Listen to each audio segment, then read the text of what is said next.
반갑습니다. 네트워크 마케팅을 재미있고 쉽게 진행하고 있는 김종익입니다. 오늘은 제가 지방에 좀 내려갔다 왔습니다. 몇 년 동안 저한테 제품을 구매해 가시던 자주는 아니고요, 몇 달에 한 번씩 제품을 구매하셨던 분인데, 이번에 갑자기 사업에 관심이 있다고 하셔서 내려가서 보상 플랜 풀고 전략 짜고 그러고 이제 올라왔습니다.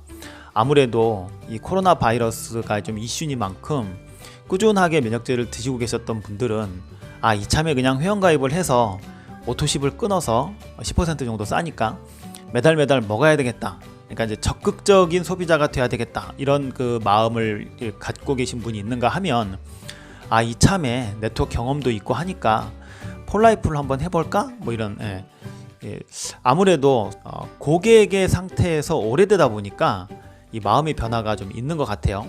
지금이 저한테는 조금 어떻게 하면 대목이라고 하면 좀 뭐 할 텐데, 대목의 개념이 좀 있습니다. 근데 그분들하고 계속 상담을 하다 보면 이 질문이 겹치는 부분들이 좀 많아요.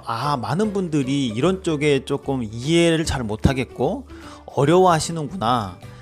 그런 것 중에 하나가, 일단 처음에 내가 뭘 어떻게 해야 될지 모르겠다라는 겁니다. 네트워크 마케팅이라는 게 아이템이 다르고 보상 플랜이 다르다 보니까 아무래도 좀 전략을 짜는 것들이 조금 생소하겠죠. 그래서 그분들하고 얘기하는 도중에 올라오다가 여러분들하고 이 얘기를 같이 나눴으면 좋겠다 하는 마음에서 이 영상을 찍습니다. 혹시 여러분 그 101마리 원숭이 이론이라고 들어보셨어요? 일본의 그 미야자키 현에요, 그 고지마라고 하는 무인도에 일본 원숭이들이 많이 서식을 한답니다. 그런데 교토대학의 영장류 연구소에서 이 원숭이들을 연구를 했답니다. 그 원숭이들에게 고구마를 강물에다가 씻어 먹게 하는 그 훈련을 시켰는데요, 한 암컷 원숭이에게 그 고구마를 씻어 먹게 했답니다. 근데 흙이 잔뜩 묻었던 고구마를 이제 우적우적 씹어 먹었던 원숭이들이 되게 맛있죠. 흙 같은 게 이제 섞여 있지 않으니까. 그래서 계속 씻어 먹었답니다. 그걸 옆에서 가만히 지켜보고 있던 동료 원숭이가, 제가 하는 행동이 좀 이상하거든요. 그래서 같이 한번 씻어 먹어보니까 이것도 맛있거든요. 이래서 그 무리에 있는 한두 마리, 두세 마리 이렇게 불어났죠. 고구마를 강물에 씻어 먹는 원숭이의 숫자들이 불어났습니다. 그런데 그 강물이 말라붙어서 원숭이들이 바닷가까지 나와서 바닷물에다 씻어 먹기 시작했답니다. 바다는 좀 짭조름하죠. 이번에는 이제 거의 간이 잘 밴 고구마를 먹게 된 거죠. 너무너무 맛있는 거예요. 그렇게 해서 많은 원숭이들의 무리가 바닷물에다가 고구마를 씻어 먹게 되었답니다. 그런데 101마리째 원숭이가 바닷물에 고구마를 씻어 먹게 되는 그 순간, 상당히 멀리 떨어져 있던 전혀 그 고지마란 섬하고 관계가 없는 다카자키 산에 서식하고 있던 그 원숭이들이 고구마를 씻어 먹기 시작했답니다. 고지마 섬의 원숭이가 헤엄쳐서 다카자키 산에 가서 그 원숭이한테 알려준 일도 없고 아무런 조치를 취하지 않았음에도 불구하고 어떻게 알았는지 다카자키 산의 원숭이가 바닷물에다가 고구마를 씻어 먹기 시작했답니다. 이 이론 자체는 101마리라는 원숭이째 그랬겠습니까? 전 솔직히 101마리째 그랬다는 생각은 안 듭니다. 그냥 상징적으로 그 표시를 나타낸 거라고 생각하는데, 이게 양자물리학이나 대체의학이나 이런 뭐 생태장 이런 것들을 연구하시는 분들도 그걸 동의하는 이론이고요. 에너지장이 그 임계점을 넘어가면 우리가 원하든 원치 않든 간에 그 확산 속도가 확 퍼지는 거죠. 그래서 마케팅 업계에서도 101마리째 원숭이, 101마리째 되는 그 지점을 빨리 찾아내서 그쪽에 빨리 도달하게 하는 것이 관건이다 라는 것이 정설로 되어 있습니다. 네트워크 마케팅도요, 사업이다 보니까 우리가 이 사업을 시작했을 때 그 101마리째 되는 부분이 어디인지를 찾아내는 것이 상당히 중요한 문제가 됩니다. 여러분 혹시 이런 얘기 들어보셨어요? 네트워크 마케팅은 참 희한한 사업이다. 동쪽에서 삽질했더니 서쪽에서 결과가 나오는 사업이다. 뭐 이런 얘기 들어보신 적이 있으세요? 저는 지금 17년째 이 사업을 필드에서 뛰고 있잖아요. 해보면 정말 기가 막히게 그런 일들이 많이 일어납니다. 아주 소소한 제품 주문에 관련된 것 뿐만이 아니라 사업적인 관련된 것들, 여러 가지 것이 이게 우연일까 할 정도로 상당히 놀라운 일들이 많이 벌어지고 있는 것을 목격을 합니다. 일반 마케팅에서도 어떤 분들이 쇼핑몰을 차려서 제품을 판매를 했어요. 그런데 비수기가 되다 보니까 매출 실적이 떨어졌어요.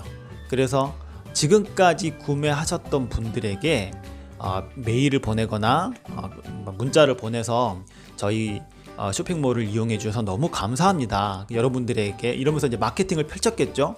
그러면 지금까지 그 쇼핑몰을 활용했다가 뜸했던 고객들이 이제 제품 주문을 하기 시작합니다. 그런데 독특한 일들이 벌어지죠. 그 회사에서 문자나 톡을 보내지 않았던 고객한테마저도 주문이 들어오기 시작한다는 겁니다. 네트워크 마케팅에서 여러분들의 101마리는 어느 지점이냐를 여러분들이 빨리 찾으셔야 돼요. 저 같은 경우는 폴라이프 보상 플랜을 알고 계신 분들은 잘 아시겠지만 다이아몬드라는 직급 자체를 전 그 임계점으로 보고 있습니다. 다이아몬드, 저희는 가장 낮은 직급이 다이아몬드니까요. 제가 지난번에 말씀드렸지만 저는 실력이 없어가지고 1년 만에 다이아몬드가 됐고요. 이 마케팅을 잘 모르는 제 친구들은 종이기가 다이아몬드가 됐어? 뭐 이렇게 아마 아메이 다이아몬드 그러면 연봉 1억 이런 것들을 생각하니까 저희 폴라이프에서 다이아몬드도 연봉 1억이라고 생각하는 것 같습니다. 돈백도 안 됩니다. 저희 다이아몬드는 한 50에서 한 100만원 그 사이 왔다 갔다 하는데 100만원까지도 안 되고요. 한 70 이 정도 되는 게 이제 저희 회사의 보상 플랜 중에 다이아몬드라는 직급입니다. 근데 그 다이아몬드의 조건이 뭐냐면 6명의 추천인 소비자를 만드는 거죠. 6명의 소비자를 만들고 그분들에게 소개를 받아서 3단계까지의 매출이 3000LP, 그러니까 우리나라 돈으로 해서 500에서 600만원 정도 사이, 그 정도 되면 다이아몬드라는 직급이 됩니다. 그 직급 달성하는 것이 제가 보는 폴라이프의 임계점입니다. 아메이 같은 경우도요. 첫 번째 직급이 뭐죠? SP라는 직급이 있죠. 1000만 매출. 그러니까 이제 점수로는 1000만인데 금액으로는 한 1400, 1500 정도 되겠죠. 그 정도가 임계점이라고 하시는 리더분을 얘기를 한번 나눠본 적이 있어요.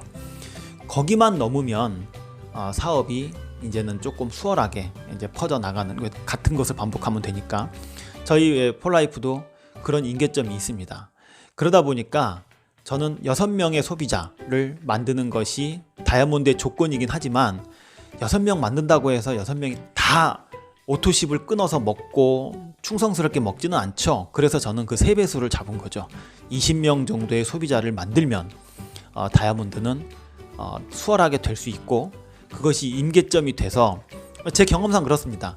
20명의 소비자가 갑자기 다른 사람들을 소개시켜 주기도 하고, 그 소비자가 사업자가 되기도 하고 연결자가 되기도 하고 다양한 각도로 변신을 꾀하는, 근데 그 20명 이하 때는 잘 그런 변화가 일어나질 않습니다.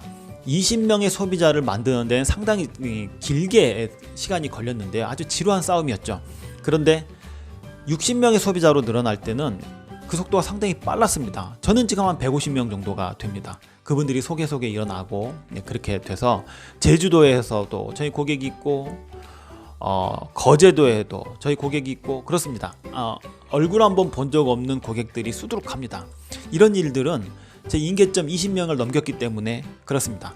여러분들, 그러니까 폴라이프를 하지 않는 여러분들의 임계점은 무엇인지를 빨리 파악을 하셔야 됩니다. 그러려면 마케팅을 잘 알고 계신 스폰서하고 상담을 꼭 하셔서 어디까지 내가 힘을 써서 달성을 하게 되면 그 다음부터는 고객을 넘어서 내가 지금 조금 수월하게 갈 수 있는지를 보고, 그때까지는 뒤도 돌아보지 말고 뛰셔야 됩니다. 다이아몬드라는 직급 한 600만원 정도의 매출을 저는 일으킬 때까지 저는 약장사 컨셉으로 다녔습니다. 이 제품으로 말씀드릴 것 같으면, 왜? 소비자를 찾아야 되기 때문에, 사업자가 아니라 소비자를 찾아야 되기 때문에 제품에 관해서만은 고객들이 궁금해하는 것들을 다 풀어줘야 되겠다. 그리고 고객이 원하는 거라면 어디든지 달려가서 그분들의 궁금한 점, 불편한 점을 해소를 해줘야 되겠다. 이런 생각을 가지고 시작을 했습니다. 그러다 보니까 지금에 와서 지금도 제가 다이아몬드라면은 관둬야죠. 때려쳐야죠. 아이디라는 직급이 되고 그것이 꾸준하게 유지되고 무너지지 않는 탄탄한 조직이 됐을 때 그 전략을 활용했던 것이 주요했구나, 이런 생각이 들었습니다. 여러분들 각자 나름대로 네트워크 마케팅 업계에서 종사를 하고 계시겠지만 그저 어제가 오늘 같고 오늘이 내일 같고 이렇게 하지 마시고요. 스폰서 마케팅에 대해서 잘 알고 계신 스폰서를 붙잡고 지금 내가 어떤 방식으로 어떤 전략으로 가야 되는지 뭐 이런 것들 말고 즉각 가세요. 뭐 사재기 좀 해서라도 좀 가세요. 이런 거 이런 카운셀링을 하는 스폰서는 절대로 그런 카운셀링을 하는 스폰서 말고요. 정말로 필드에서 내가 보기에도 저분은 참 열심히 부지런히 한다. 이런 분들과 꼭 상담을 하시길 바랍니다. 저도 보면요. 저도 이런 얘기를 하고는 있지만 정말 그런 사람들이 별로 없습니다. 이게요. 아메이가 어렵고 뉴스킨이 쉽고 이런 의미가 아닙니다. 사업이 어려운 게 아니에요. 솔직히 사람이 어려운 거지. 그 순수한 사람, 나를 생각해주고 나를 위해주고 나와 함께 할 사람들이 정말 부족한 것 같아요.